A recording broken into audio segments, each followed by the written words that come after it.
All right, what's up, everybody? Welcome to Car Talk Podcast number 6. Today we have EyesUpAutoArt back again. We have my friend Daniel Parker and Jesse from Gearhead Garage. Hello? Jesse, you want to tell everybody what your channel's about and what cars you have? Oh, you cut out. Can you repeat, senor? I said, Jesse, can you tell everybody what cars you have and what your channel's about? Sure. So I'm Jesse, and I started Gearheads with me and my couple friends. Anyways, we have right now a few Miatas because I have always liked Miatas. My buddy had one sitting in his yard for a long time that we fixed up and got going. So right now we've got 2 of those, and then my wife has a Jeep, and we do work on that occasionally. Anyways, so we just mostly focus on actually how-to projects for now. We'll probably move on to doing some more builds after these ones were done. They're less how-to oriented, but that's how it is for now. Anyways, that's us, I guess. All right, Zach, you want to tell what you do, how you paint people's cars and shit like that?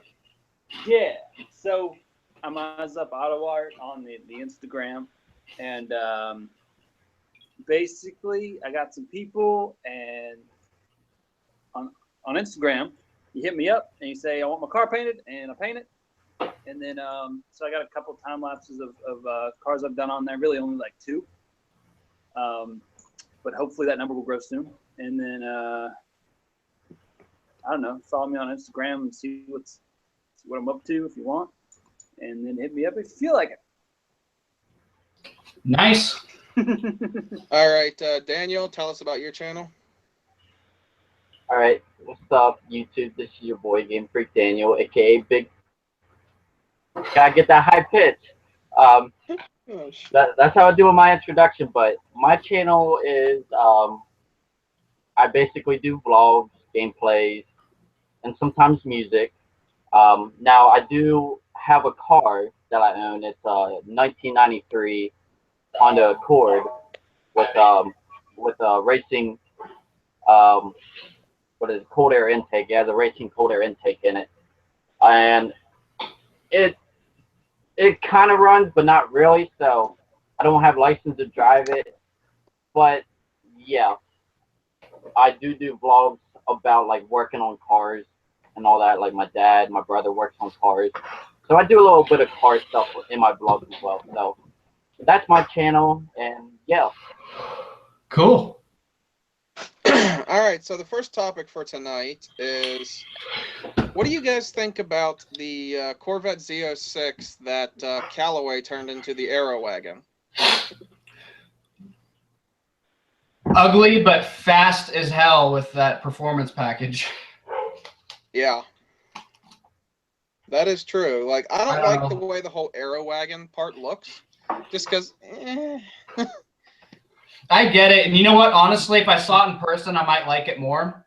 I don't think it's that ugly. I just kind of think it's like, I don't know. You can tell it's not as well meant for the car as factory or something. I don't know.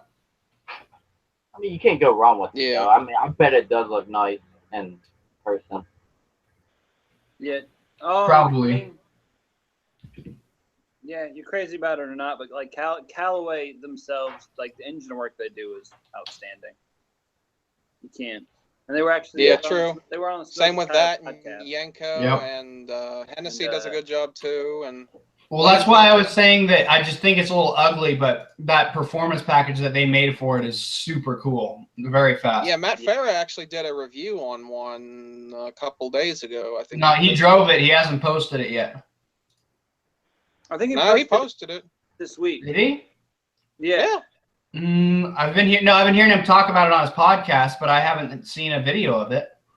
Oh shit, you're right. It just went up. You're right. Yeah. He's also okay. Yeah, look at me. I'm running late. Yep. The podcast was a week ago, man. You got to catch up. Yeah. Well, the problem, honestly, partially is he only posts the podcast. They only do 1 podcast a week. So then I'm like, I forget about it by the next week, and then I have to see the notification. I'm like, yeah, it's that time again. Yeah. I mean, it was pretty fast. Like in the podcast, he was pretty excited about it. That's for sure. Let me look at one of the other topics I wrote down.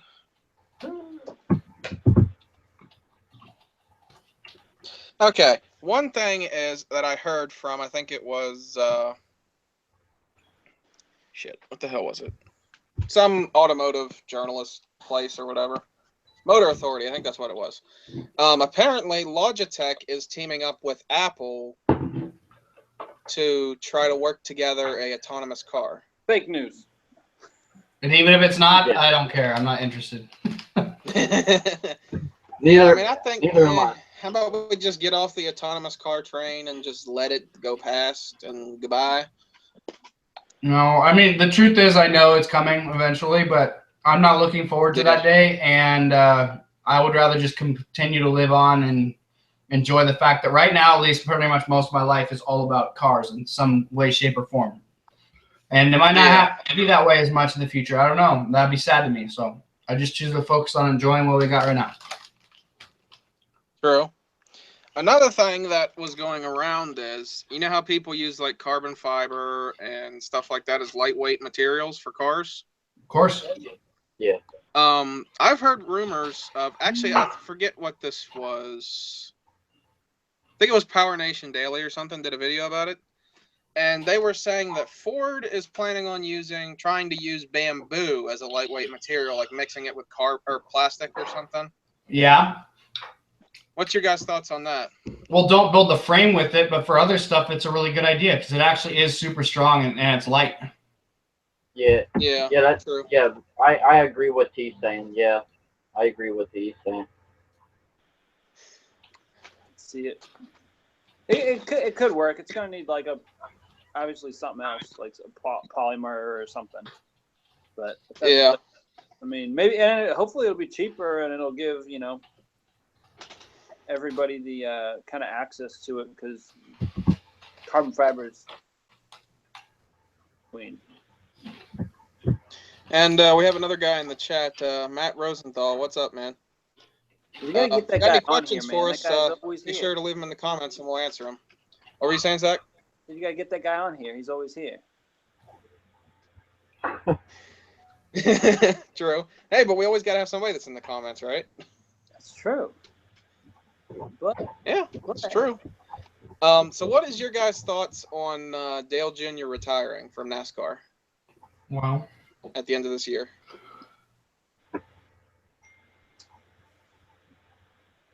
No? Nobody? I mean, I don't know. For me, at least. He hasn't won a championship. It happens. I don't know. No, like the truth is, like I don't watch NASCAR or follow NASCAR. Like I love cars. I think race cars are the baddest thing in the world, and I love them. But I still almost never watch racing. I go driving a lot and go do stuff if I can, but like I don't know. I don't watch much racing, especially NASCAR. The one thing I do go see every time it comes here every year, it comes twice a year, is the Top Fuel cars. Because standing on the side of the fence when those Top Fuel dragsters go by is like unreal. Yeah. But like I know when I was a kid, I liked to watch NASCAR with my grandpa. So Dale Earnhardt was always special to me because my grandpa loved him. But like, and so I only associate Dale Earnhardt Jr. with his dad. I haven't really followed NASCAR since then. So, anybody else have thoughts on it? I mean, I can I don't kind watch of NASCAR see that much. why is after his accident he had last year, where he was out for a decent amount of the season. He had a concussion and stuff like that. So I can kind of understand, and he recently got married and stuff like that. I mean, it'd be nice if he could win a championship before he goes out, but... Yeah, it would, especially since he's Dale Earnhardt's son. I mean, come on. You gotta at least get one before you're done. Right? Yeah, I mean, he's won Just in plenty of respect to races. your father. Yeah. No, I don't know. That's cool. It seems like valid reasons for him to stop, so good for him if that's what he needs to do. Yeah. I know one thing, it's like a going trend of NASCAR drivers retiring lately, because, I mean, Jeff Gordon was in 2015. 2016 was, at the end of 2016 was Carl Edwards and Tony Stewart. Then now this year, I didn't know Tony the end of Stewart this retired year, too. See, I knew him because I watched when I was a kid, but I don't remember or know anybody that's been around since I was a kid. I just know all the names back then. Yeah, and then this year's supposed to be Dale Jr. and possibly Matt Kenseth. So I'm like, all right, who the hell is going to be at the end of 2018 then? Like, who's next? Like, it seems to be every year somebody's retiring. I mean, I just feel like they're retiring. But I mean, there is a lot of young, talented drivers coming into NASCAR. They're like Chase Elliott, Ryan Blaney, a bunch of other guys also.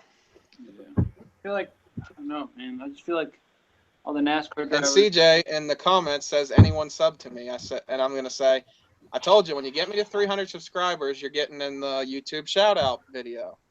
You got to get me to 300 subscribers, CJ. And then you get your shout out. It's his specific Along job. with a bunch of other people. Huh? Oh, I said it's his specific job, the way you're like going after him. No, it's like on the live stream I did on Instagram last night, I said if I get to 300 subscribers, I'd put him in the shout out along with a bunch of other YouTubers and stuff. And yeah, if he helps you out, you help him out. Yeah. Exactly. But yeah, I was saying, like, if he, I'm one away. I'm one subscriber away. So I'm really freaking close. Shit. Sorry. But yeah, I mean, I'm not saying it's his job. I mean, shit, people subscribe when they want to. I mean, I might have got a couple from his Instagram thing last night. Nice. All right, what's your guys' thoughts on what is the best sleeper? The best what? Sleeper, like a car that looks like it should be slower than what it actually is. Chevy SS. Like if you... Yes. Yes. I just didn't hear the word you said. I love sleepers. And obviously the old Grand National, most people didn't know the difference between that and a normal, just any other normal car. And that one thing was badass. And then the Taurus SHO, that's a freaking sleeper all the time. Yeah. A lot of the Subarus with Guy's on a turbos. roll. Yeah, they're pretty good. I was gonna go with like the Pontiac GX. Yeah, GXP. GXP. Yeah. Yeah, like those were always pretty sleeper.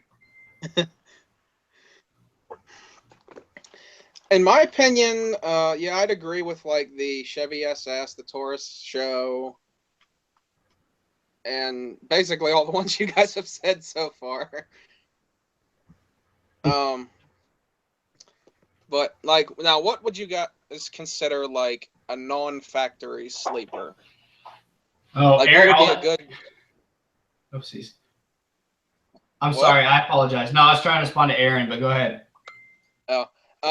Yeah, like what would you guys consider like a non-factory sleeper? Like kind of like somebody putting like a Coyote motor into a New Edge Mustang. That'd be awesome. What's wrong with that? Nothing.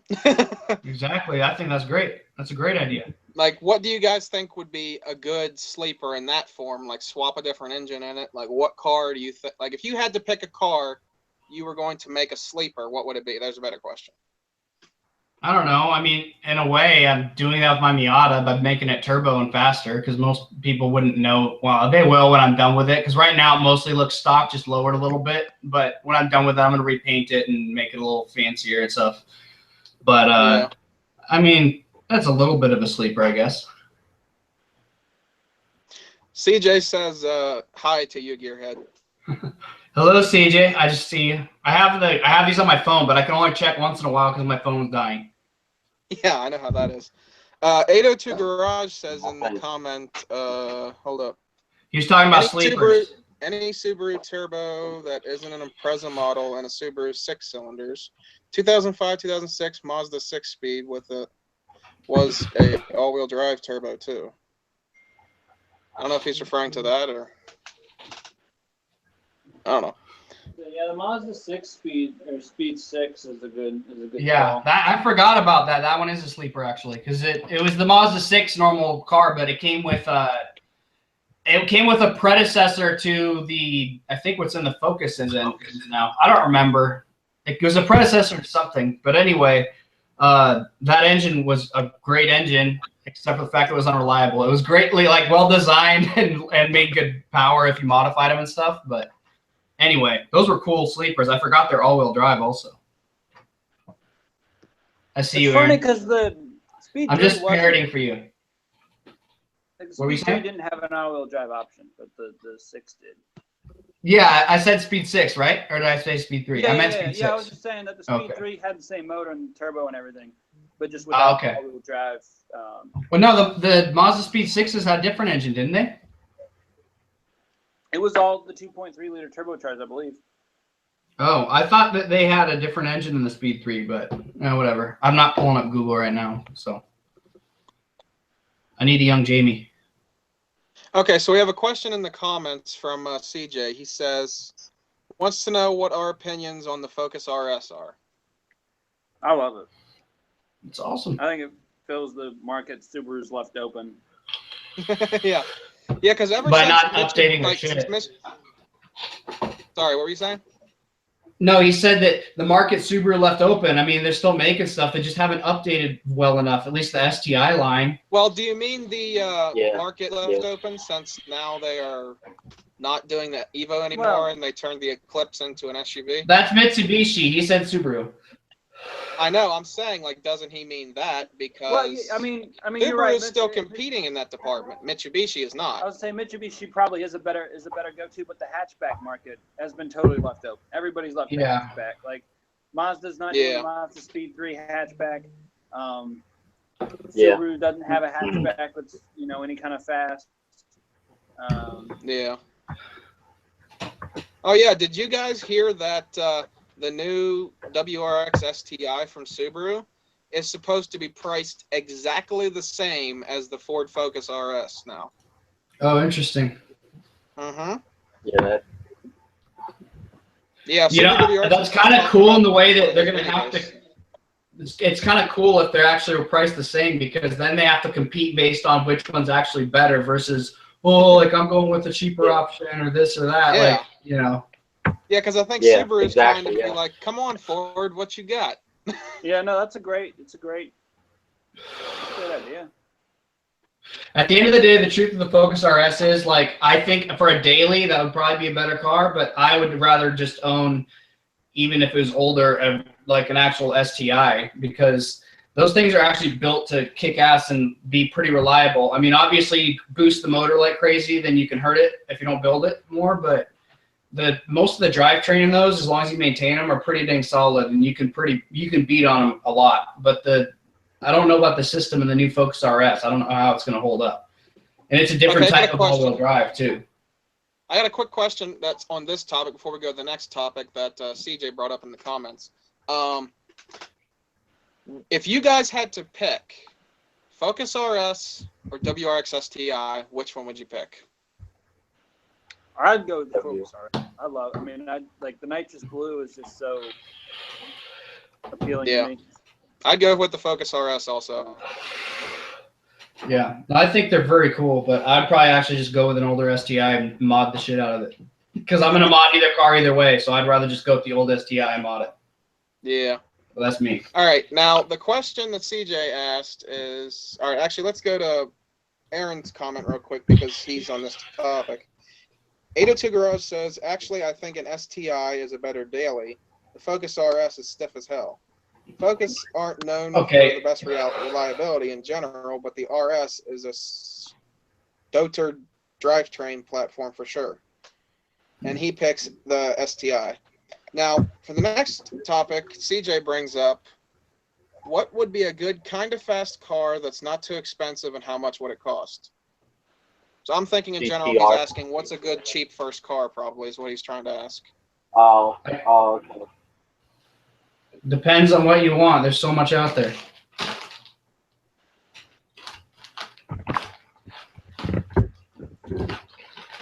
I don't mind answering questions like that. Hold up, you were breaking up there, Jesse. Who's breaking up? Me? You? Yeah, I didn't hear what you said. I was gonna say I like answering questions like this, but I want to know more about whoever's asking than just like, what's a good first car? It's like I want to know more about you and what you want and what you like or you think you like before, Yeah. Yeah, that's super important actually. And like, I mean, even what your needs are. Yeah, like whether you want it for just a project car, whether you want it for a daily / fun car, or like whether you're into or JDM cars, American cars, German cars, you know. So CJ, if you want to let us know in the comments, I know he likes S2000s because that's one of his pictures, or what his picture is.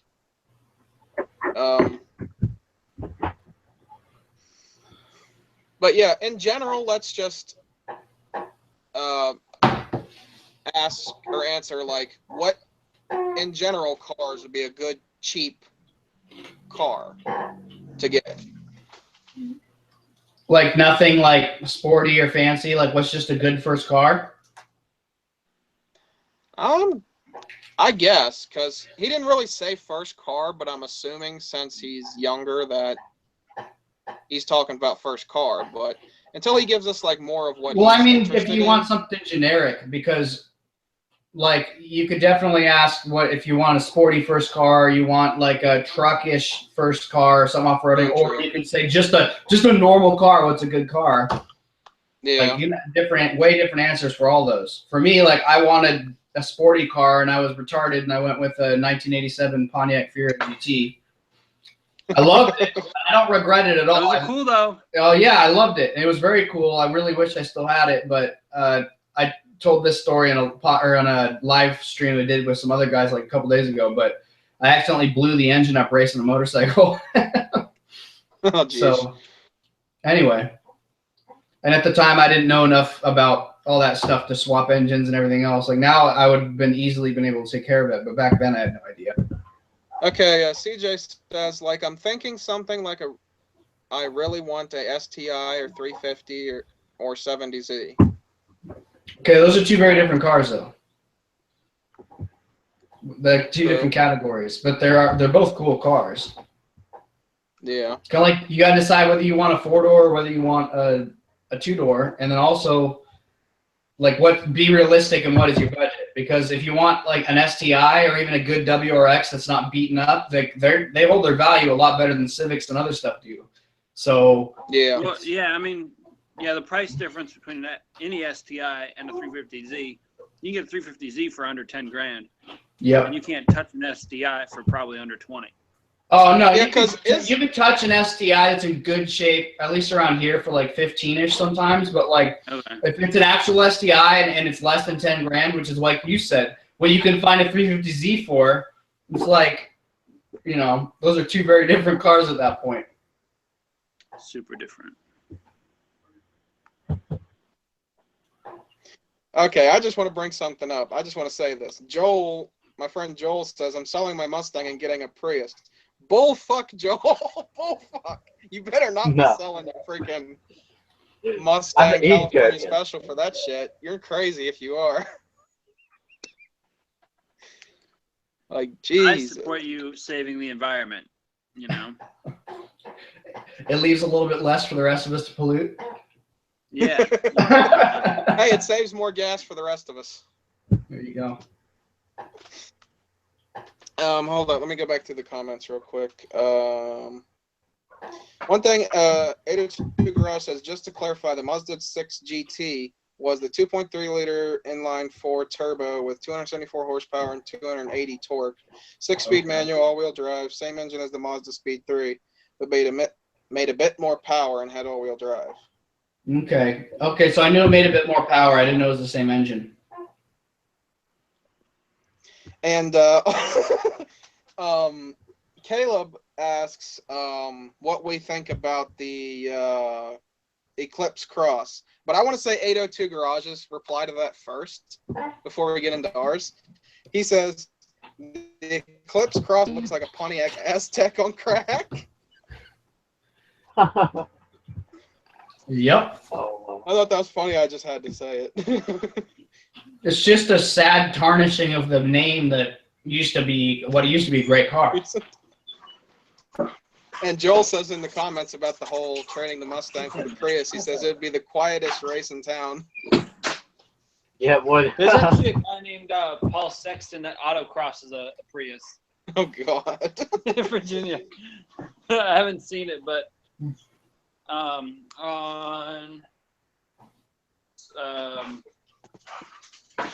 Matt Covert's podcast, he had him on there, and they talked about it. That's interesting. Does the Mitsubishi Evos still hold their value? Because CJ's asking how much would an Evo cost. They're probably holding their value, aren't they? Yeah, especially since they stopped making them now, but They are. they're going to just start going up now. But for the last few years, they've mostly been somewhat similarly priced to STIs. Yeah. But just to throw this out there, as a first car kid, you know, assuming you're not 25, you're gonna have to, like, the insurance is gonna kill you on an STI. I think Evan Shank said that he could get a Porsche Cayman for the price of the insurance that he was paying for his STI. So like, Wow. Yeah. that's just, or yeah, like the Porsche Cayman would be cheaper to insure. Yeah, because doesn't insurance gotta- pork you till you're like 24? That's bullshit, because mine didn't change, and I just turned 25. Well, I think Wow. it has to like your policy has to expire or whatever before it. I could be wrong, but like let's just say I had a friend that had a DUI, and his insurance didn't go up until it expired, and then he had to like it went up like $4 a month after he got it, but once his insurance like ended, then It's because of the new year. Every year they check what happened the last year and then they adjust accordingly. So it doesn't go up. It never goes up right after you get the ticket. Like if I get my renewal, for example, is actually in April. So if I get a ticket or something happens in June, 1 month later, it doesn't affect my insurance rates at all until next April. Okay. Oh, wow. I don't know, but Yeah, CJ says thanks, but everybody. Yeah, no problem, CJ. You're welcome. I was just trying to find what the insurance rates are. You can call them ahead of time and ask. You don't have to wait or anything. Yeah.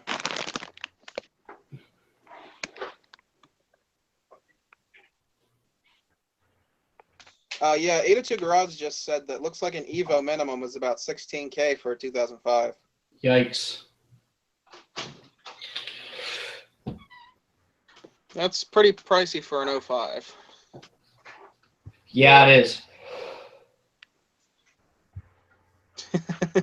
CJ trying to get them subs. Let me see if I missed What, any. you?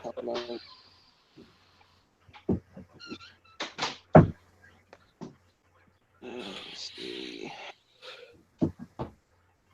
No, I think that's all the new comments so far.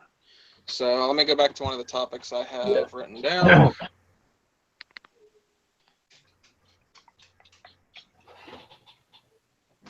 Oh, excuse me.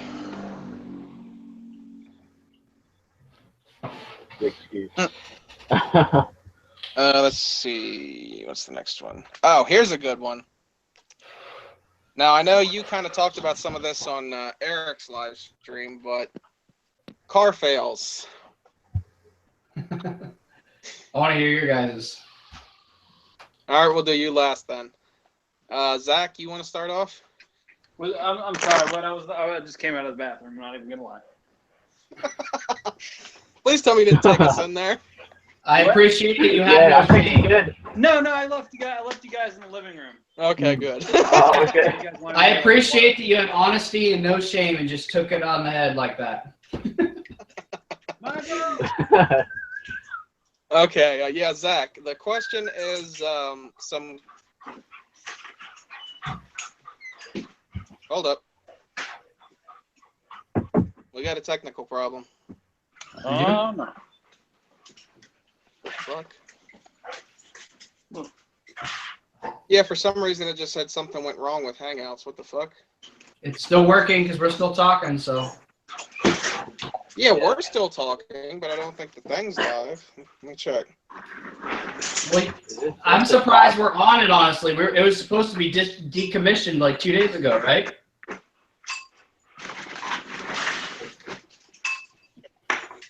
Okay, yeah, we're still live. Huh, that's weird, since the computer is not Okay, whatever. Give me 1 second. Let me just make sure that the computer's on here.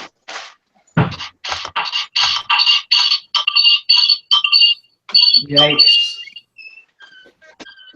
Sorry. Had to Oh, turn the boy. computer shit off. Sorry about that, everybody. Technical issues and shit. It happens. Okay. Where were we? Oh yeah, talking about car fails. Zach, what's some fails you've had in cars, with cars, etc.? I had a '86 Honda Accord that was a pretty big piece of junk. I don't know. See, like I gotta kind of feel like I have to kind of hear everyone else's answer, and then I'll like. It triggers your memory. Yeah, but so I had this '86 Honda Accord. It was a total piece of garbage.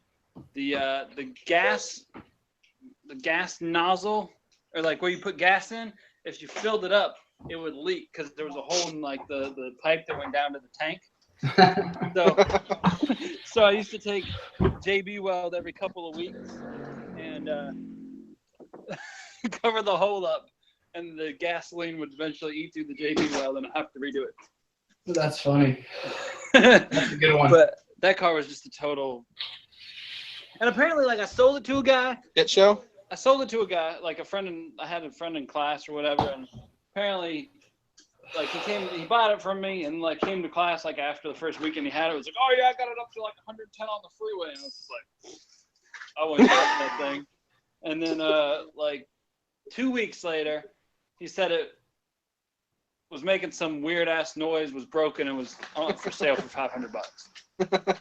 So like, I don't know. What was the car again? I think I missed what you said the car was. It was an '86 Honda Accord LSX. Hell yeah. They're not bad looking cars, but it just, I mean, it wasn't a ton of fun. I get it, bro. It's an Accord. It was probably manual, right? Or an automatic? No, it was automatic. But I had it was like at the period of time where gas was $4 a gallon. I had my first car was a 91 Chevy Blazer 4x4 with the 4.3 liter. Was that the one that was on the S10 chassis, or did they still have it on the truck chassis? No, yeah, it was on the S10. It was like the S10. Oh, but it was, dude, it was like the top of the line. Like it had the digital dash and everything for 1991. It was pretty high tech. But it was getting 20 miles to the gallon. School was 33 miles one way, so I was driving 66 miles a day. Gas was $4 a gallon, so I was spending like $12 a day just in gas. And like, I don't know, the job I think I had at the time, I was working like 3 or 4 days a week, and it just wasn't. Dude, I've been in that exact situation before. Yeah, so it was like once I bought the piece of like the cheapest car that got decent gas mileage I could find, and it was that. Yep. So I've been in that situation, but that's why I still wanted a fun car, so I got another Miata. Yeah. All right, Daniel, have you had any car fails, like working on them or anything like that? Or even count like your dirt bike. You can count that too. I think your mic is muted though. It looks like it. He's probably taking a break. He might be. He at least did us the courtesy. I don't know. I think I get where this is going. I'm totally just teasing. Well, he was making the sound earlier, so I mean. Wait, you what? Oh, he's back. Your mic was muted, buddy. What were you doing? Nothing. I was. That does not sound like nothing. You're laughing. Okay, Squeaky. What was the question? The question was car fails. Like if you had any like fails with your bike or working on cars or whatever, anything car related. Oh yeah. Oh yeah.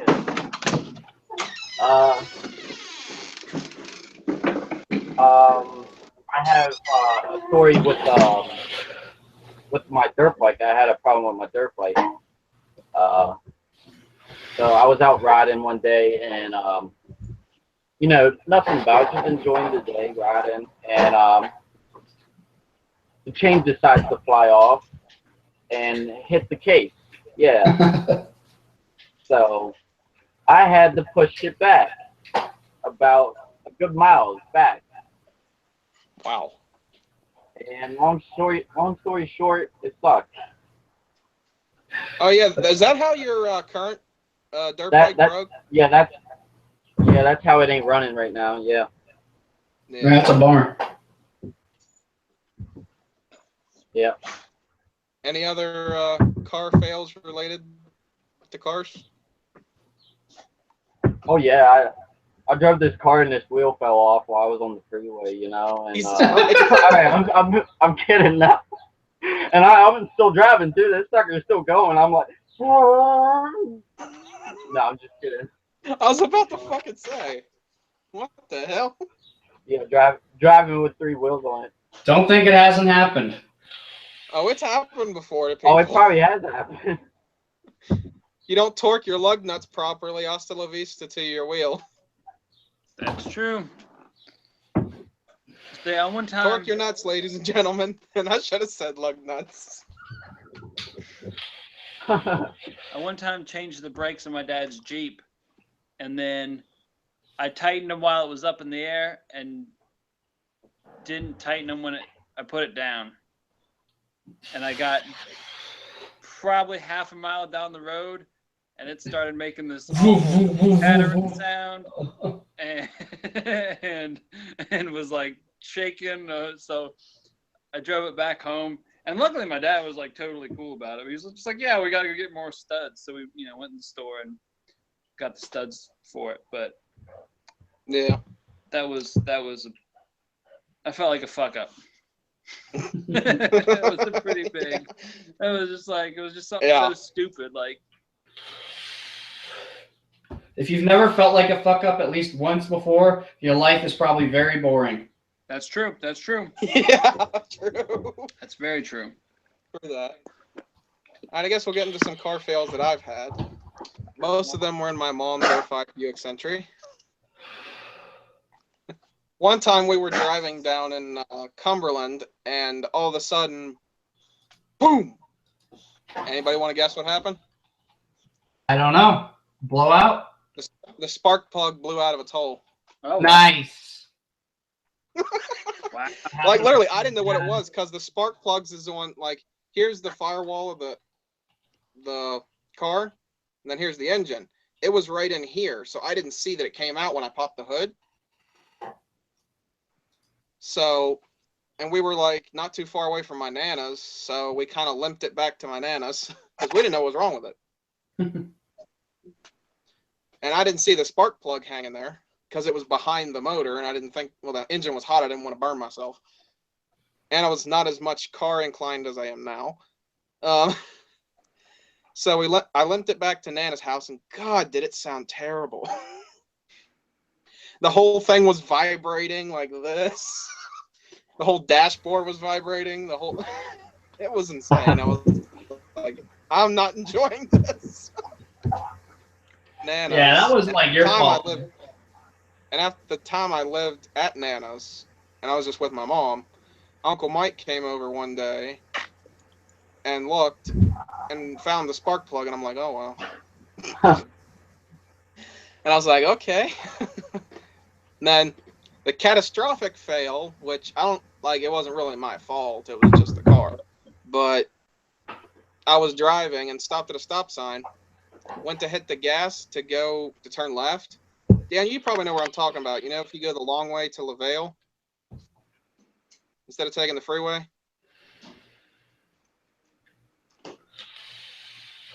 Motherfucker muted his shit again. Never mind. I went to turn left, and I hit the gas, and I think there was a small boom or something. I forget. But then all of a sudden, smoke comes up past the window. I'm like, what the? I thought the fucking ass end of the car caught on fire or something. So I put it in reverse and tried to pull it to the side of the road. Got out, and I turned it off, and I didn't know where the smoke was coming from. So I told Mother to check the trunk, or we checked the trunk because I didn't know if it was something on fire in the trunk or something heated up in the, I don't fucking know. And it wasn't that. So I got back in the car and told her to stand behind the car and tried to start it to see if, see where the smoke was coming from. It was coming out the tailpipe. Anybody want to guess what it was? Head gasket. Done. Yep. That's exactly what it was. Head gasket. Head gasket blew, and yep, we don't have that car no more. So. Oh shit. So Jesse, on to your fails. Well, I mentioned one where I drifted my parents' Prius at the time when I was 16. I drifted my parents' Prius into I was on a dirt road, and the Prius has like a foot handbrake, or not handbrake, it has a foot like emergency brake instead of a handbrake. So if you wanted to drift it, you had to get the weight shift going and flick it. And where I used to work, it was like about 1.5 miles or 2 miles of very smooth dirt road. So since it was smooth and there was some wide open corners, it was a great spot to practice drifting. Obviously. Was they in the car with you? No. I was going to work. Oh. Or I was coming home from work. Oh, okay. This is when I was 16. It was like one of my first jobs. But I was coming back, and I went around one corner too fast, and the back end slid over, and then it just tire hit on like a dirt patch on the side of the road. And then I made it back to the road, and by the time I got back to the highway, off the dirt road, it was like the tire was totally flat in the back. And so I just called my dad and told him I got a flat, and he came out and he didn't ask me any questions, and I didn't tell him anything. he just helped me swap the spare on. I actually got another story. The tire was fine about too. Drifting? Oh yeah, the tire was fine. Before the head gasket blew and shit. Nice. We were about to go around a U-turn, and I can't remember if I was going too fast or not. I don't remember. But when I went around it, the rear tires lost traction, and well, I turned into drifting. Nice. First time ever drifting or anything. So it was either A, do it perfect, or B, smack into concrete wall. Not. And surprisingly, I actually drifted it perfect. I'm like, well, I guess the couple years of watching Tanner Faust and shit paid off. Just gotta learn to counter steer, bro. Yeah, I know. That's exactly what I did.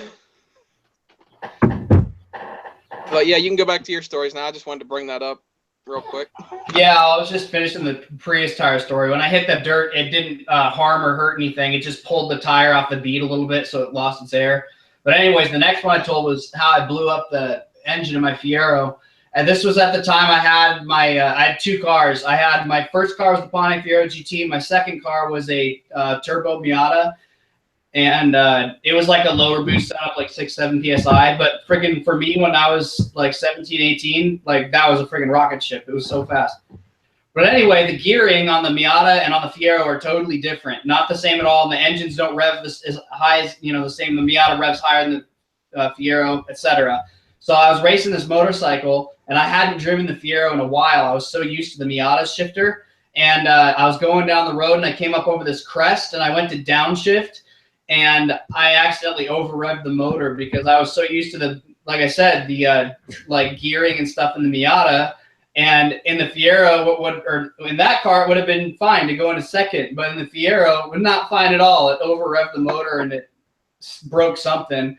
I think it might have snapped a rod, but it might have been something in the valve train. I'm not sure, but something broke pretty bad. And it sounded like marbles in the engine driving it back home. It barely made it home.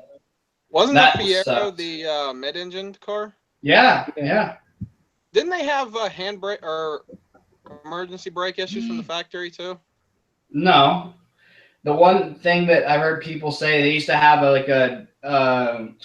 was like a myth that they would all light on fire and die, but it was actually only the 4-cylinder models, and it was the early ones because they had a problem with their piston rods, and the exhaust ran right next to the block in that spot, and they would break, punch a hole, and all the oil would come out right onto the hot exhaust and start a fire. But And that was only a few cars, and it was the early 4-cylinder ones. I had one of the later cars, and it was the 6-cylinder with a 5-speed manual and stuff. But yeah, I mean, that was such a bummer. At the time, I didn't know much about cars, so I couldn't fix it, and I didn't have the knowledge to swap an engine or whatever, so I ended up having to let it go. But that was one. And then one more I remembered I didn't tell on the last live stream was my Bronco 2. I had this was at the time when I was dating. I have my wife now, but she was my girlfriend at the time, and we were. I was out off-roading with her. There's this big mountain on my end, Gearhead. Is that all right? Hello. I can hear you. I think Mike. Yeah. I don't know. I think his internet's going slow. I heard that. Well, you skipped for all of us. Okay, there? now what were you starting to say? Because you cut out on Oh. my phone. I think it was still going on the computer, but I had Sorry, it so what I was saying was that at the time, this was my girlfriend. She's now my wife, but we were out off-roading. There's this big mountain outside of town. There's a lot of trails around there in the mountains, like on dirt roads. And this one trail goes all the way up this big mountain. And it's like an hour in there almost if you're just taking your time going slow because it's really rough. So if you go fast, you're just going to beat up your suspension stuff. You might punch a hole in your engine oil pan because there's a bunch of big rocks everywhere or whatever. So we were going slow. Not be good. No, not at all. So we're going slow up there. And right when I get to the peak, right when I'm at the top rolling over, the freaking head gasket on that blows. Oh, geez. And I am a good like 10 miles or so. Like I said, you're off-roading, so 10 miles in an hour is still going quick. I had to make it all the way back down the freaking mountain, and there's a cliff off the right side most of the way down until it kind of evens out a bit. But like, yeah, the head gasket blew up there, and there's no way you can get a tow truck or anything else to help you get it all the way back down the mountain. It would never happen. So I'm just going as fast as I can, knowing the engine's going to kill itself. And so I'm racing against the engine melting and killing itself. And there's a cliff on the right. And then it kept, because it's running so hot, it kept freezing up and seizing. So it would die. And then every time it would die, I'd have to leave in gear and just hold the ignition over and drop the clutch, and it would start back up. Because the starter, you couldn't start with the starter anymore. But I had to keep going fast because every time it died, there was no other way to start it. So if I was going 5 miles an hour or something, I was screwed because I wouldn't have enough power to get the engine going. Yeah, you had exactly. So I'm going like 20, 25 miles an hour all the way down this big ass mountain. It was so sketchy. My wife was or my girlfriend at the time, she was so upset. But I got back and I got to the freaking asphalt, and right after I got to the asphalt, the engine died, would not come back. Wow. So that was a good one. That was basically like a race against time right there. It was exactly what it was. I got back freaking just in time before that thing was stuck up there for good. But I ended up having to sell it, and because I was moving, leaving a job, and going to school all like the same time, and I ended up having to sell it. And I also owned a Nissan pickup at the same time, so I sold both of those, and then I got my last Miata. And then I don't know, life's gone a whole bunch of different directions since then. But since then, I mostly had Miatas. Yeah. Anybody else have any fail stories? Or should we move on to another topic? Probably. I'll take that as a no. No, I got one more if anybody wants to hear it. Sure, go ahead. Tell us another one. There's a local YouTube channel, a smaller YouTube channel. He's got like 80 subs or something, and his name is Justin. But his channel name, if anyone wants to check it out, is My00SE. It's a Miata channel. It looks like it says like Mius, but it's for my 2000 SE, like Miata. Anyway, he was up here in town where I live, and he was driving down one of the back roads, and it's this certain area of town where all the back roads are really like thick dirt, and it gets super bad and muddy when it rains. And we had all this crazy rain back in December. This was on freaking Christmas night too, actually. So it's a Christmas story. I forgot about that. But he gets there, and he decides he's gonna try and get across one of these streets, and just tries to blast across with his Miata. And it's like a good 50, 60 yards of just thick, ugly mud. and he gets stuck right in the middle, just sinks in his Miata, and then he freaking tried figuring a few other things out, and he ended up calling me. And like, I don't know him super well. Like, we're just kind of like, we know each other from YouTube and we talk on Facebook once in a while. But he had my phone number, so he calls me. He's like, "Hey man, like, I'm kind of stuck right now. Is there any way you can come and help me?" And so we take my wife's Jeep out there, which is like I don't know if you don't even see my channel, but we have my wife's old red Jeep, which is great, except for that it's a 2-wheel drive open diff Jeep. So there's nothing really good about it for helping to pull someone out of mud or off road much or anything. I don't know. But he called me over and I said, I'll get some chain and I'll try. We'll see what happens.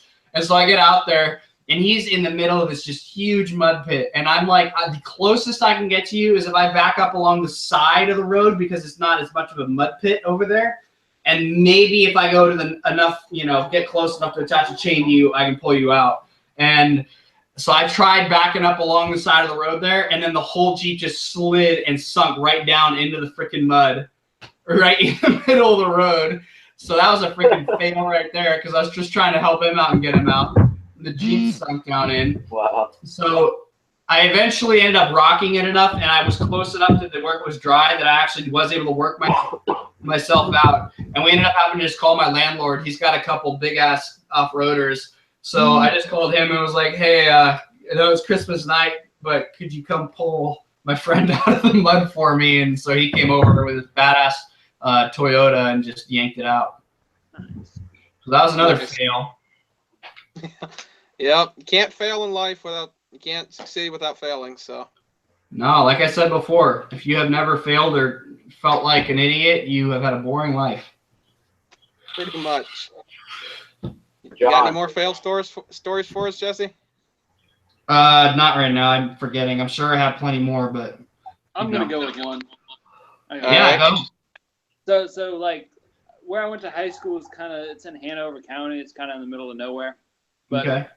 anyhow, so we were like, I think we got out of school early and we were like going to Chipotle or something, or maybe we were coming back from Chipotle and we are going to a friend John's house. But so it's just like this little kind of back road, and then all of a sudden there's just like this dirt road that meets the road, but there's no signs or anything. So we're just driving and we're like we passed it. And we're like, "You want to go down that road?" And we're like, "All right, cool." And I'm driving my dad's Jeep back then. That's kind of in between cars or whatever. So we're like, all right. So we like turn around and we go just make this left turn in this fucking dirt road. And there's like, it's like kind of bumpy and there's some branches, a couple rocks. And we get to this like, it's like a telephone pole that's like laying down across the dirt road. Yeah. Like, we got this, right? And they're like, yeah. So I fucking go over it. I put it in like 4-wheel drive. And go over it, and the thing just goes thud. High centers right in the middle, huh? And it's like I don't know what kind of suspension it had, but it's like hitting the suspension, and we're just stuck, and the wheels are spinning. We're just like, I'm freaking out because I'm gonna have to fucking call my dad and tell him that I took his car that he's letting me drive off road and got it stuck in this fucking pit. And then the guys ended up jumping on the back of it, and that surprisingly gave us just enough traction where I was able to back out over the stuff, like the telephone pole, and was able to get out. Well, at least you got out. Yeah, it was cool. And actually, just to go with another one, I had the Blazer, and we decided we were gonna go 4-wheel driving. And I had a buddy that had a 2-wheel drive S10 truck, and behind the Tractor Supply in Mechanicsville, there's like a fucking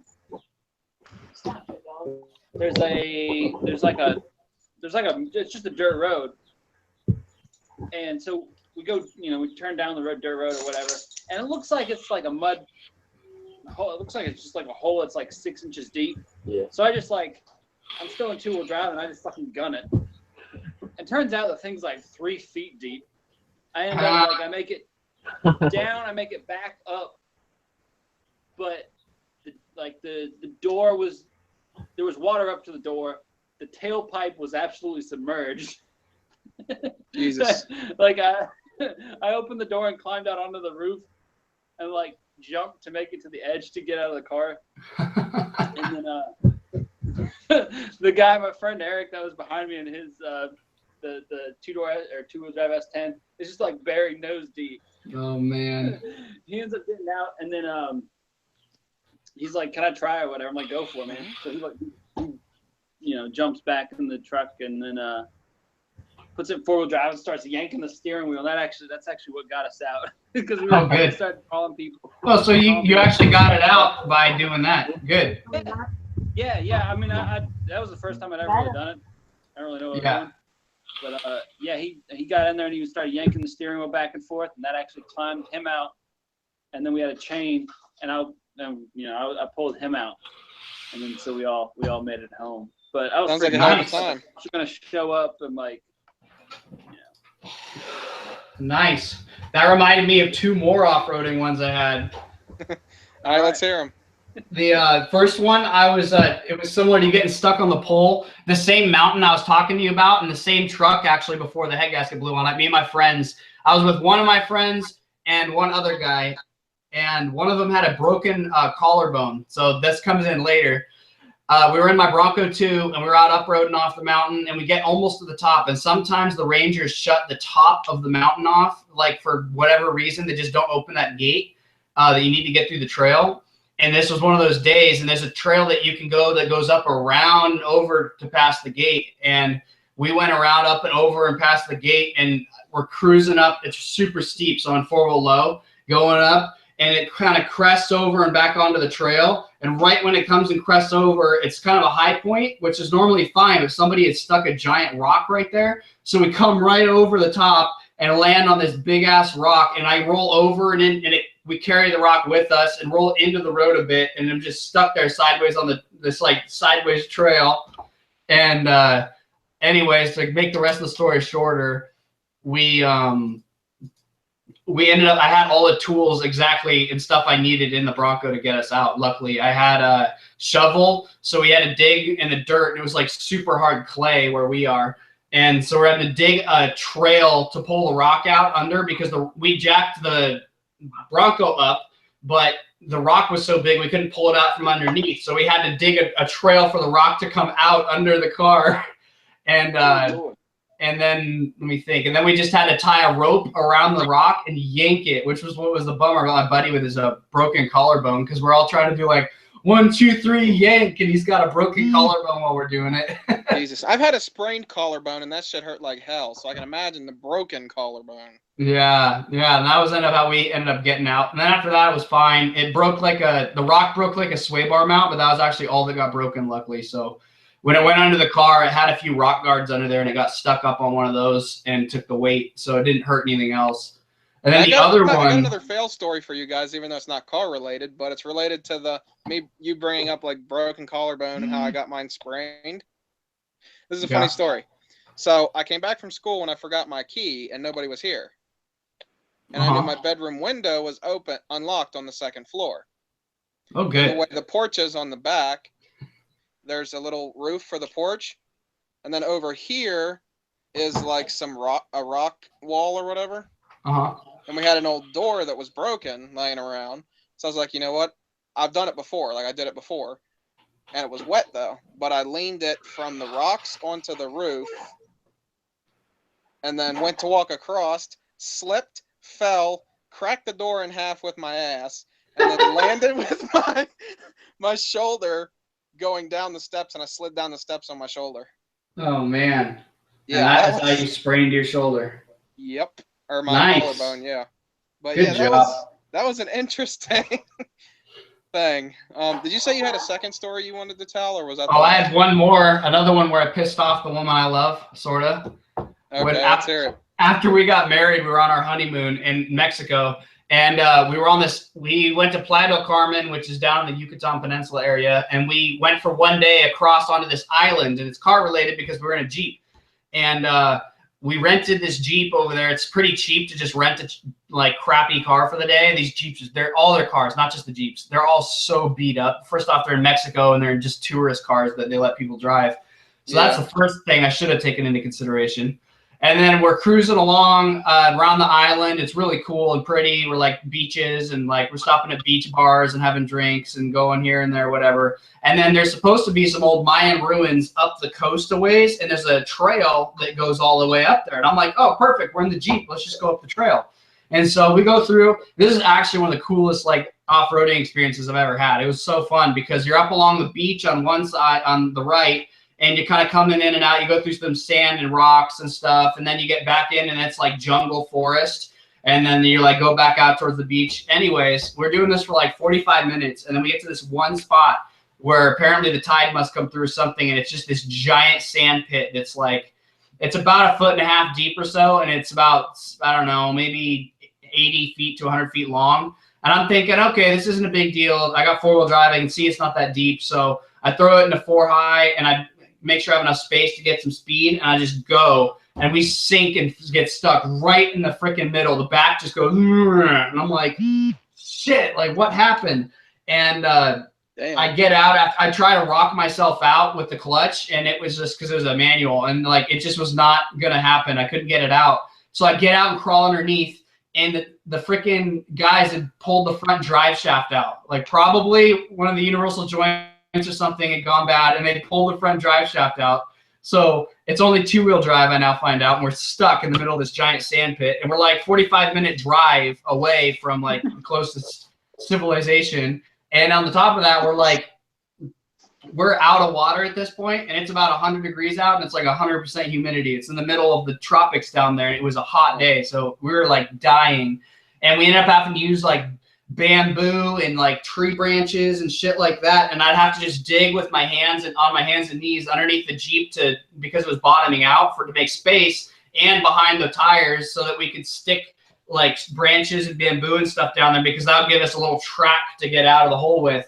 And every time we did that, it worked, but we'd only get like 5-6 feet, and it would just sink again. So it took us a good hour and a half or two to get out of there, and oh man, that was miserable. But that was learn your lesson. If you ever want to off-road a car that's not yours, make sure you crawl underneath first and make sure it's at least 4-wheel drive. All right. CJ asked in the comments, Zach, he wants to know what cars you own right now. Me, currently, I own a 98 Mitsubishi Eclipse. Nice. And a 2002 GTI. Awesome. Those are both cool cars. Yeah, not too shabby. And then just in case he wasn't here to hear what cars you have, Jesse, you want to go ahead and say what cars you own? I have a Miata, and then my wife and I have that Jeep, which we're going to probably build and turn to 4-wheel drive and stuff maybe in several months. And then she has like a Mustang. So, I mean, it's kind of all of our cars, but whatever. She has a nice. 2007 what Mustang is it? It's a 2000 GT in a stick. Nice, nice. Yeah. All right, so actually, let's do something related on the lines of this. What is all the cars you guys have owned ever? Oh, like from your first car till your most recent. Zach, we'll start with you. All right, hold on. I want to take part in this. I want to hear your guys' too, but I have to go for just a second. Okay. Well, One sec. For a second. All right. Oh my. Okay. Matt Rosenthal wants to know what cars I've had. Honestly, none. So it doesn't really matter if Gearhead misses that because I've never owned one yet. I've driven like family and friends' cars, but I've never actually owned my own car yet. Which may change soon. Spoiler. Zach, don't say anything else. I will not. But yeah, we'll wait for a Gearhead to come back, and then we'll hear Zach's all the cars he's owned, and then all the ones that Jesse's owned as well. So who all we got in the comments right now? Everybody comment who's still here. I know Derek was in here. CJ, you're in here. Matt, you're in here. I'm not sure if Derek is still even in here. I'm not even sure. Okay, Oh, screw you, Matt. Matt said, I'm joking. I know you don't have a car. All right. Did you guys talk about your first cars? We did not. Matt asked what cars I own, but I didn't know it was a joke, and he was joking. And I said I haven't owned any yet, and I said it didn't really matter since you already know that. So, all right, Zach, go into what all cars you've owned from your first to your latest. All right, the first car was the 91 Chevy S10 Tahoe. Oh, yeah, you said that. Hell yeah. Yes. And then the second car was the 86 Accord. I drove my dad's Jeep around for a while, which you guys kind of heard some stories. And then the third car was a 1976 Chevy Vega with a 3.4 liter V6 out of a 95 Camaro and a 5-speed and a Blazer rear end, and had the Blazer brakes. So I had like the 5-lug conversion all around, and had the 80s Z28 rims on it. Nice. That was my favorite car, man. I regret selling it so much. But it just got to the point where I had, and then after that I got the Eclipse, which I still have, and then I bought the GTI last summer. So, but I regret selling that car because I had the Eclipse, and I was like, I don't really need this other car. I needed the clutch and stuff, so. You just got to do it yourself next time. Yeah, exactly. Yeah, no, and I actually bought it off Craigslist for $800, and it was one of the best cars ever. That was are you talking about the Vega, right? Yeah, the Vega. The Vega. I bought it like totally complete running. When I bought it, it was the door was blue, the front fender was blue, the right front fender was burgundy, nice. The hatch was blue, and the rest of the car was orange. Oh Jesus! I drove it on prom night. No, graduation night. And I got pulled over twice in 15 minutes for having the exhaust be too loud. Which was total garbage. But so they were just picking on you because you had a multicolored personality. That's funny. All right, we'll wait till he gets back, and then you can go into yours, Jesse. Are all the dogs Sure. there? All the dogs are there. Yeah, there's my doggo. What up, D? My girlfriend just got here. Okay. Who's that? Everybody. What? Who's everybody? Who's everybody? It's Jonathan and Gearhead, and we're doing a Gearhead. Who's Gearhead? That dog is trampling you. We might have to put the dog down. I'm gonna go mute. Okay. Jesse, you want to go into your cars then, since he can probably still hear us? He's just muted. Yeah, sure. I've got, let me see, how many, I don't know how many cars I've had. Let's go through them. The first one I said already was that Pontiac Fiero GT. I had a lot of good times in that thing. I loved that car. And then the second car I owned at the same time as the Fiero, was a turbo Miata. It was a 97. It had an old Bell Engineering kit on it. That thing was pretty sweet. And then I had to sell it for money reasons, and I still had the Fiero for a while longer. And then, let me think. After the Fiero, I had to sell that, and I picked up a Nissan pickup. And that one there, like his story reminded me of that a minute ago, because he said he got that car for $800. I got this Nissan pickup for $600. It had 240,000 miles on it, but it was owned by someone that took really good care of it. So it was like the paint and everything on it was nice. It was in good shape. And they had brand new tires on it. So I basically stole the car and put new tires on it for how much I paid, which was awesome. I drove that thing for like 3 years or so. And then I ended up selling it for $1,800. And that was awesome. And that thing was so reliable. The only thing I ever did to it the whole time I owned it was oil changes and front brake pads once. So that was a good deal. And then we had, let me think, what did I have after that? Or at the same time as that, I owned that Bronco 2 that I told you about. And we had fun with that. But I sold that when that head gasket blew. And I sold the Nissan pickup at the same time. And that's when I picked up my last Miata. And then I just drove the Miata for about a year. And then I also picked up a freaking Chevy Blazer, an S10 Blazer, which is like what he was talking about. Excuse me. Sorry, burping. An S10 Blazer, which was what he was talking about. He had one of those, and man, that one is like the one I regret getting the most. It was like, I bought it and I knew it needed a transmission. That was supposedly all it needed. It was actually in really nice shape. It was a 4-wheel drive model and everything, but it needed transmission. So I bought it for $400. I bought a nice transmission for about $450, and I put it in there. So I figured, oh, I got about a $900 vehicle here, cool. And I was going to keep it because it was 4-wheel drive and I wanted one. And then I found a Bronco for a super good deal for $800. It had brand new 33-inch BFG all-terrains on it. That was freaking sweet, but it wasn't running. But I ended up buying it. I fixed it in about a half hour and it ran perfect after that. And I decided to sell the Blazer. And then right when I was trying to sell the Blazer, everything on it started breaking. The freaking alternator was going bad, which is fine. It's not hard to fix it, but it was just more money when I was trying to sell it. And then it started having a problem with the shifter linkage for the transmission. And then I finally get someone to come and look at it to maybe buy it.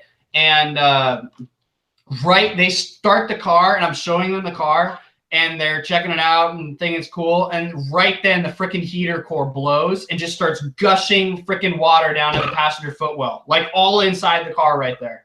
It was ridiculous. So that guy actually is the one that ended up buying it. I just came way down on the price, and I was like, I was working like 80 hours a week at the time, and I had other projects I was working on. Like I was so busy and like just burned out. I didn't have time for it, so I just freaking sold it to that guy for like way cheaper, and I basically didn't make any money on it. And I had put a lot of labor into it, but so that one was a bummer. But then I kept the Bronco after that for a while.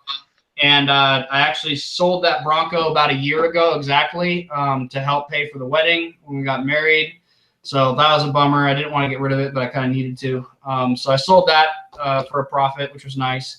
And then I still had the Miata, and the plan was we're getting married. I was going to just keep my Miata for daily driver and project car, and then I could have and then we were just both going to get that Jeep that we could cruise around in whenever. And man, dude, 2 days before my wedding, my uncle borrowed the car and got in a wreck and totaled it. He flipped it end over end and rolled 3 times. It was really bad. He actually almost died.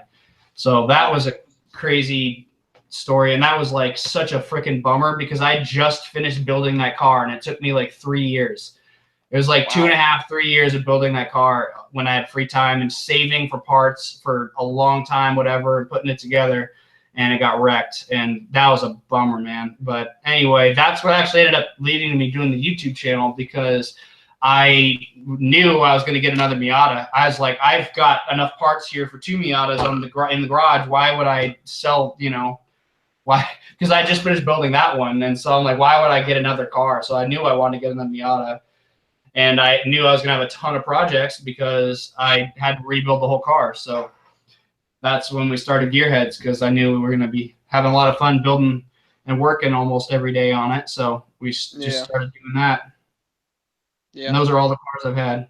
Yeah, like how you were talking about the Bronco. What's your thoughts on the Ford bringing back the Bronco for 2020? Awesome if they do it on the right chassis. If they share it with the Ranger chassis, I'm not going to be a huge fan. I think they should actually do it on the F-150 chassis or like on a Raptor, like a Raptor Bronco. That would be cool. But I don't know. I think if they do it, they're going to do it on the Ranger chassis because they stopped selling them here, but they kept selling them in other countries under a different body style. Yeah. And they're way bigger. It's stupid. It's basically almost the same size as an F-150. It's just barely smaller. So I don't know. It's going to depend on how it looks. For me, like I've always just liked older cars, and I like the 80s Broncos, and I liked a lot of my 90s cars I've had. And I don't know. It won't be the same. You'll look at it and maybe drive it and think, oh, it's cool. Like I can see how this is the newer one, but it's just not the same thing. Yeah, because I know my friend Leroy, he has a, I don't know what year, but it was an older Ranger. Yeah. Manual and lifted on big tires and shit. Nice. It does have issues, though. It has clutch pedal issues. It has a crack in the frame. Has a cracked windshield. It's got a lot of issues, but... That's what my wife drove before we got her Mustang. She got a Ranger. It was okay. The Rangers, if you get the Ranger with a 4-liter V6, those are great. That engine's awesome, and the trucks drive really well with that. But my wife had the one with the 3-liter V6, and that thing was such a piece of garbage because we live up in the mountains, so she was having to drive up and down the mountain every single day for work. Yeah. And those engines get a lot of carbon buildup, and it would just start pinging all the way up the mountain every day. And we're here in San Diego where it gets hot. So also, especially when it got hot out, she like barely climb a hill. It was awful. So we ended up selling that, and she'd always wanted a Mustang. So I was like, okay, well, if you want a Mustang, we got to get a V8 because come on, like why would you get a V6 Mustang? You know, Yeah. if you want the sports car, get the actual sports car, especially in the year range we're looking at. Like the newer V6s are actually pretty quick and they're cool, but the Yeah. older ones, you know, are just so bad. And we could only afford one that was like 2010 or before or something. So we ended up finding that 97. And then we agreed on a V8. And as far as manual or automatic, we were like, she was willing to learn stick. And I had taught her already, but she was willing to do it because she really liked the car and liked Mustangs. And so we ended up finding a manual one. And she's gotten good at it now. She likes driving stick now. She wishes she would have done it sooner. Yeah. Like I've never driven a stick car yet, but I want to. Yeah. Like my friend Leroy has a couple stick cars, but he's always busy all the time and shit. And he said he might let me learn on his F-150, like the box style one. Yeah. Well, that's a But good he thing to wants to learn make on. sure They're it's easy to fixed up drive. first, because I think he said he wanted to make sure it had like a new clutch in it and shit like that before he let me. I forget what he said. Why? If it has an old clutch in it, let you learn on that, then replace it. True. I don't know. But he's got several manual cars. He's got a 54 Bel Air that's manual. He's got a Nice. 96 Camaro that's manual with a broken clutch. That's just sitting right now till he can afford to replace it. The F-150 is a manual. Ranger's a manual. That's cool. I'm not sure what he has a V6 Camaro, like one of the 4th gen ones with a busted motor. I'm not sure whether that's a manual or not because I've never seen it. So then he's got a Cavalier that's a manual. So. Well, that's cool. I'm hoping one of these days to do some videos, like do a reaction video in his 99 Z28. That's automatic. That's the only Camaro he has that's running. I'm hoping to get like a reaction video in it. Because when he drives, it's pretty interesting. Let's go with that. Cool. Like when we were in the Ranger, God, it has like the big tires on. It was raining out, and he'd just floor it, and the tires were squealing. We were sliding all over the place. That's what they're for. A big engine. I was enjoying myself. That when we left the garage where he used to work, the owner said, "You're gonna get scared shitless in that Ranger," and I'm like, "Nah." I was having the time of my life. I wasn't scared shitless. Oh yeah, it's fun. And Zach, are you back yet, monkey butt? I gotta go in a couple minutes. I gotta go start making dinner. All right. Because we got a question for you, Zach, in the comments. Okay. Hold on. Am I unmuted? You good? You can hear me? Yep. Okay. So Yeah, in the comments, CJ asks, "Does your GTI pop?" Does it pop? That's what he asked. The shit's popping, bro. It does not pop. At least not yet. I don't like. Does he mean it's gonna be? It's gonna be a whatchamacallit? A autocross car. But as far as like Volkswagen reliability goes, I don't trust it. Yeah, Did my you say brother it's has not an running 04. right now? What? Did you tell me it wasn't running now, or? It does run. I have a front-mounted intercooler I need to put in it. My brother has an in the 04 backyard. GTI too. But it does run. But like, I'm not a Volkswagen guy. My sister had a Beetle, and it was, I guess it was an alright car, but it wasn't like super reliable. Yeah. When it did break, it was something weird and like electronic and expensive. Yep. Yeah. That's why I don't like them. Yeah. But I got it for $500. I got it off of Craigslist for $500. Somebody had basically run it into a curb. The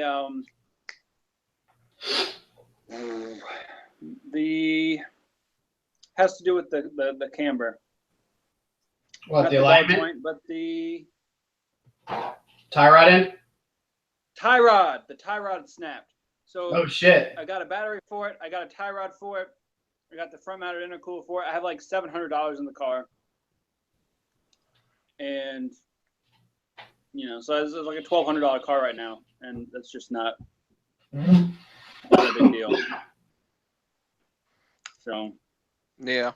I got a quick little question for both of you. So, if you guys were to, for any reason, get another car, what would it be? Would it be, Joey? It's that Canadian ass car. The Canadian ass car. I don't know. The car from Oh, Canada. if you move to Canada, I'll buy one. What? What are you guys talking about? Okay, so, well, that's a long story.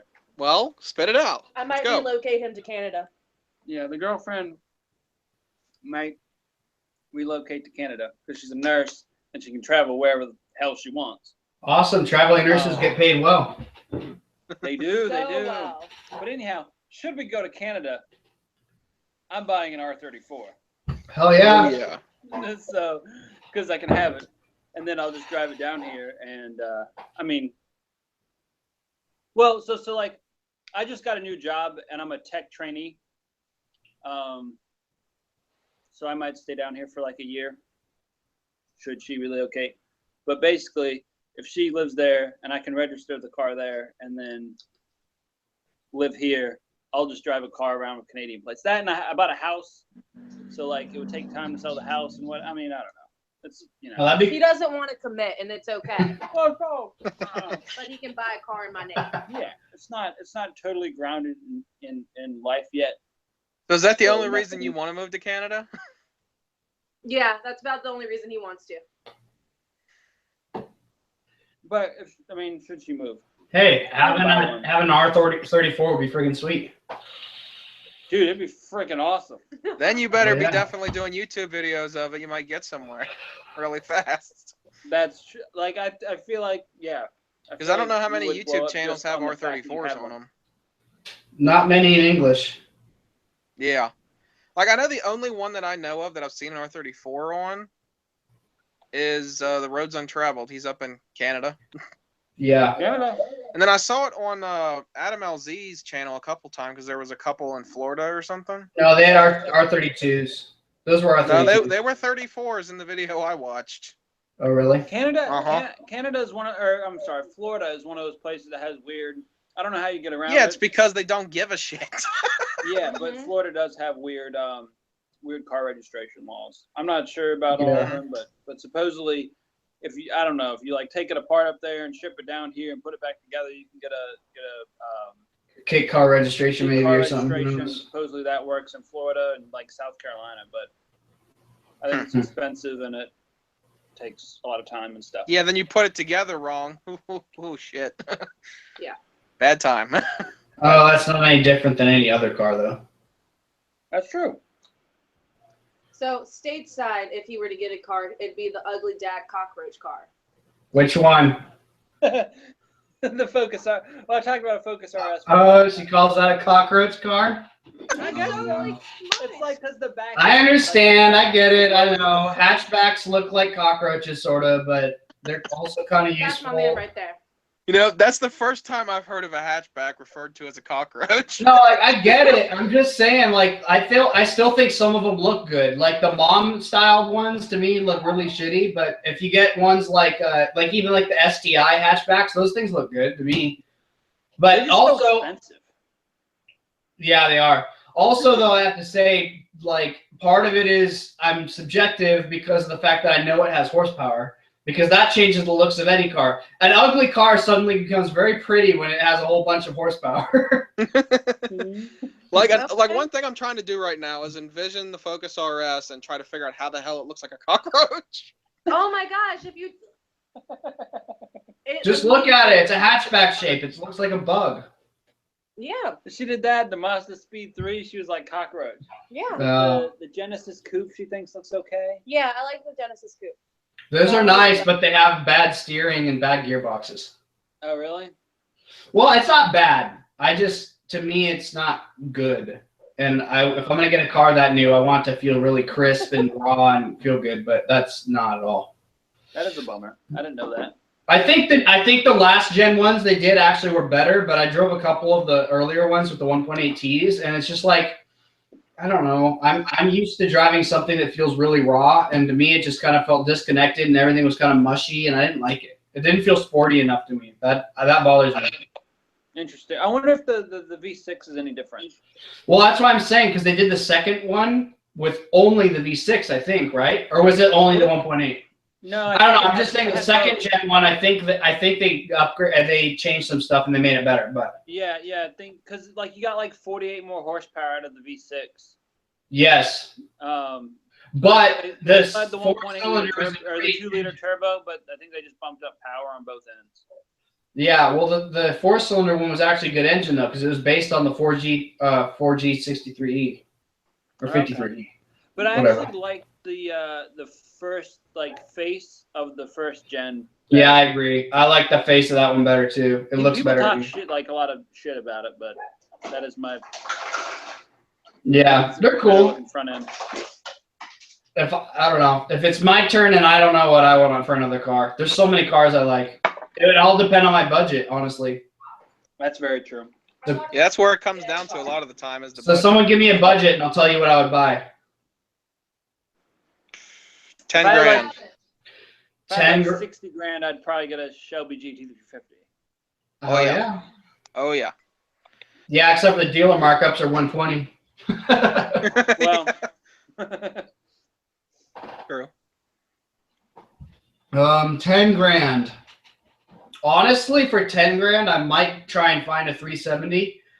Like my wife has a Mustang that we got for about that, the Mustang GT, and it's a nice car, and I like it, but it does feel pretty heavy. I feel like I know the Nissans are pretty heavy, but I've driven them, and they feel a little bit lighter and more nimble on their feet than those do. If you stretch it to 15, though, I would just try and find a C5 Corvette. Because if I'm looking at 10 grand, the only C5s I would find would be totally beat to shit and have serious problems. Yeah. Not that I actually care, because if I could find one that just needed an engine or needed a bunch of stuff fixed that I could do, because that's what I do anyway, then why not? But I don't know. Yeah. Like, how much do the C4s run for? A lot less. You can find them under 10 grand all day long, but I don't like them as much. Neither do I, because like the whole OptiSpark issue thing. Well, that and the looks, honestly, and the design, the suspension design of the car, the chassis design, the electronic issues they had, everything else was just all 80s GM, and it was not very good, I'll be honest. It was not very good. The only thing I liked about my Fiero is the fact that my Fiero was unique. But pretty much all the American cars in the 80s sucked, except for some of the trucks, like the Bronco I had. Those, like, you know, if you get one that's been well taken care of, like the older trucks from then are still great, but most of the cars suck. And my Fiero kind of sucked, even though I loved it. I would love to rebuild one and make it what it should have been and make it an actual good car. But generally speaking, that's kind of what the same problem with the C4 Corvette. I would see much less appeal in a C4 Corvette than a 90s Mustang or 90s Camaro. Would you put the North Star in the Fiero? No, bad idea. That's Those a are popular not. swap, but it's a terrible motor. I know, it's a stupid idea. I would throw, honestly, the other swap that everybody else does because it works well, is the 3800 Buick swap. The 3.8 liter Buick V6 or other GM V6. Those are good engines. And so what you can do that's nice and easy, and I'm in California, so we freaking have smog laws, which right now I'm bypassing anyway, but the point would be you can get a 3.8 liter supercharged V6 and throw it in the Fiero, and then you've got 250 horsepower, 300 foot-pounds of torque, and the Fiero is still a pretty light car, and that's double the power it came with from the factory in its V6. So it would be super awesome to drive, and those 3.8s take abuse a lot better. So you could definitely boost them more and get more power out of it. And you could actually have a 400 horsepower plus Fiero for not too much money if you threw that in there. I'm not. But, I've always loved the Fiero, and I'm gonna take another look at Craigslist. Yeah, you have to get the fastback though. The notchbacks are ugly to me. Yeah. That's what I had. I had the later in the generation they got a lot more attractive. They did them both at the same time for a while, but there's the notch. There's specifically called the notchback and the fastback. They did the notchback first and all the way through the 88, which was their last year. So the notchback was there the whole time, but they introduced the fastback in 85. And one second. They introduced the fastback in 85 and had, or mid or late 85, and had that up until 88. And those look way better to me. And if you get a manual, you want the 5-speed because the 4 speeds are shit. Only something left. Yeah. Is my camera working as right now? No, hasn't been on for a long time, bro. That's weird. Oh well. So yeah, let's just end it here for tonight. And yeah, Jesse, if you're free on Wednesday, you can join that one too, because I know Oh Yeah About That's supposed to be in that one with a couple other guys also. Oh, cool. Well, just let me know, because I don't know if I'm going to be busy or not. We try and do like 2 videos a week, so I stay and I work full time. So trying to get the videos and projects done and editing and everything else takes a lot of time, and all the music or whatever. So yeah, true. Editing does take a while. Zach, are you going to join in on Wednesdays also? I have class, so it's gonna be difficult. Okay. But I'm gonna shoot me the link, and maybe I'll get home and it'll still be going or not. Yeah. I'll try. It's all good. Like, as long as everybody that they're joins on Wednesday, it should be a pretty decent stream, because there's a good amount of people that's supposed to join. yeah. Well, message me again on like Tuesday or something, and we'll see. All right. All right. Well, I hope everybody enjoyed the podcast. Definitely go subscribe to them, follow them on Instagram and all that. The channel links will be linked in the description. So definitely, even though Zach don't do much with his channel, but subscribe to it anyway. Well, maybe that'll get his butt in gear to actually do more shoot me videos. everybody's Instagram. But yeah, if you guys are interested in getting your car painted or whatever, definitely hit Zach up on Instagram, EyesUpAutoArt. Cool. Let me plug that jank. That's the portion we're working on right now. Nice. Thank you, sir. Black. It looks good. Thank you. All right, so we'll end it here. We'll see you guys next video. Thank you.